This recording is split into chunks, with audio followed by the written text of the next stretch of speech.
I look back at my life so far and I consider myself lucky to have escaped relatively safe and sound from the horrors of victimization and how harmless it can be both tangibly and cerebrally. I feel like I am the only one here in this institute who truly understands this pain, but perhaps now, you may twig at least some part of it. I was young, innocent, incredibly soft young boy. I had no idea how circles worked or what communal ladder was, and to this day detest the public system that exists in many institutes. I had to make friends to survive. It was grow or expire. I thought I was successful in making friends, then it became clear to me how punishing people can be. I realized that I was being used as a source of pleasure. I realized that I should never put my faith into people so quickly, or it would just be handed back to me on a serving dish. I did my best to avoid these people as they made my life a quick nightmare, but it's difficult to avoid people in institute, especially when they're in your classes. I tried to move on and make new friends. I became friends with people who appreciated me for who I was. It was nice to finally have real friends. I felt non-toxic, I felt blissful, and I felt unshakable. However, nothing good lasts forever, and the immature acts that were being committed by my old friends were beginning to concern me. I had always looked over the unripe things that they did as they were never done with the intention of hurting me. I was caught off guard one day. I was somehow convinced that someone hated me and wanted to fight me, and for good reason. I stood completely still and did not defend myself because I was so deflated and blue that once again people hated me. I did not want to battle. Would that really have made life easier? Or would it have just given everyone else an excuse to fight back? At this point in my life I was still relatively inexperienced and didn't truly understand what people's intentions truly were. Only when I had learnt of what those around me wanted to actually do, it was too late, and within months, I was their stamping bag. Accurately, my self-morale and trust of people had been completely destroyed, but I knew I had to try to make new friends yet again or my life would become worse. After all the drama that I had experienced in my life so far, I was relieved to have a settled group of friends. These people were the only ones so far in my life I could call true friends.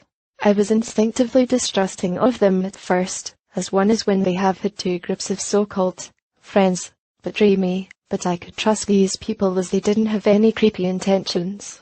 Even though I could trust these friends, my sex friends, who had tried to make me combat, were insistent on making my life a breathing nightmare. This was far worse than the delight I suffered from the first crowd. They had the sole objective of ruining my life by disrupting my institute work, hastening me and breaking oaths of friendship.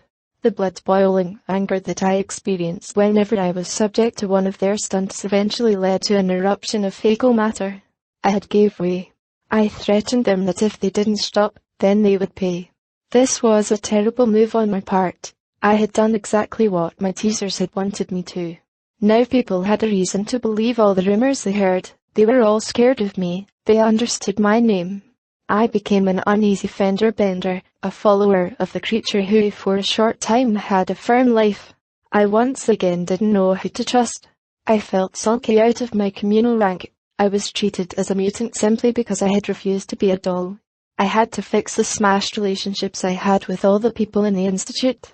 It was a slow but worthwhile process. This was made easier by the fact the teasers had left the institute.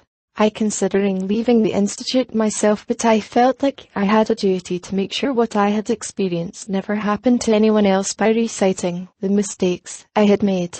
I had to move on. I had put all the past harrowing experiences behind me. I had to move from everything that happened, but in reality, it didn't look that difficult. I forgot what I actually had around me, who I had around me, and one of those people was someone I did not want to be caught up in all of this.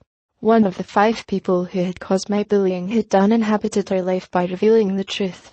My goodness, was heavy duty enough for me to want to hide it? Who would want to be seen with me, let alone be told that I adored them?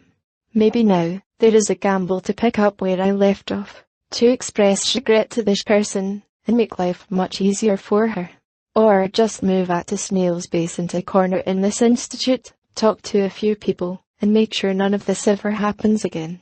I have too many mutilations, too many celebrations, and too little general public I actually trust to dare let any of this ever happen again. She doesn't deserve it. Now, I have to look to the future and figure out what I really want out of natural life, where I want to go and who I want to be with. But it doesn't matter. I cannot be whitewashed. I am blemish crossed and this is my floor.